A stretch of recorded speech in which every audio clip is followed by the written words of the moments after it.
yan ha. Magandang araw, Pilipinas. Ito ang Valiente News hatid sa inyo ng Office of the Vice President. Di bababa sa 1,000 residente mula sa bayan ng Talakag, Bukidnon ang nakatanggap ng gift packs mula sa OVP Southern Mindanao Satellite Office. Thank you po, Ang BP Sara. hatid sa atin ni Alfie Matidios. Agay pasalamat sa Vice, sa mga sa madawat karon. Ang inaot ko, unta, daghang pagkatulikan, daghang sa matabangan kayo sa serbisyo. Ando sa iya kadaghan sa serbisyo, daghang kayo salamat. O sa among nadawat karon nga ibalay grasya, daghang konta mo kabenepisyo dili kay sa among lungsod, dili kay sa Talakag, sa tibok Pilipinas unta. Ito ang mensahe ng Super National Semyon mula sa bayan ng Talakag sa probinsya ng Bukidnon para kay Vice President Inday Sara Duterte. Ang super ay kabilang sa 1,000. Basahin nyo. May pangalan pa ba dyan? May pangalan ba na nakalagay na Sara Duterte? Ang nakalagay dyan, Diyos, bayan, Pilipino.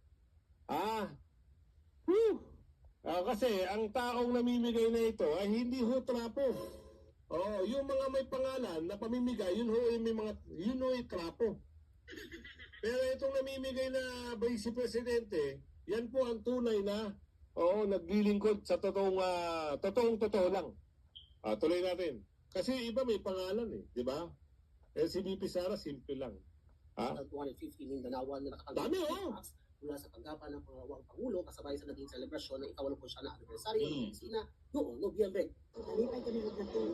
Adunay programa si Vice President Sara Duterte na dunay gitahatag ang nakailuhan for ang tanan jud nga dinili ka barangay sa Talakag Bukid.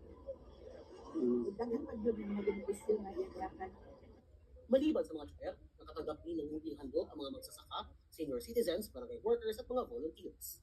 Katuwang ng OVP SMSO sa aktibidad, ang lokal na pamahalaan ng Talakag at mga volunteers. Napili ka sa mga farm laborers, farmers, mga drivers sa van, sa sika drivers, sa mga motoda, kanan yung mga drivers sa para katong mga engaged families dito sa Talakag. Mula po rito sa Talakag Bukidnon, ako si Alfie Matidios. Lahat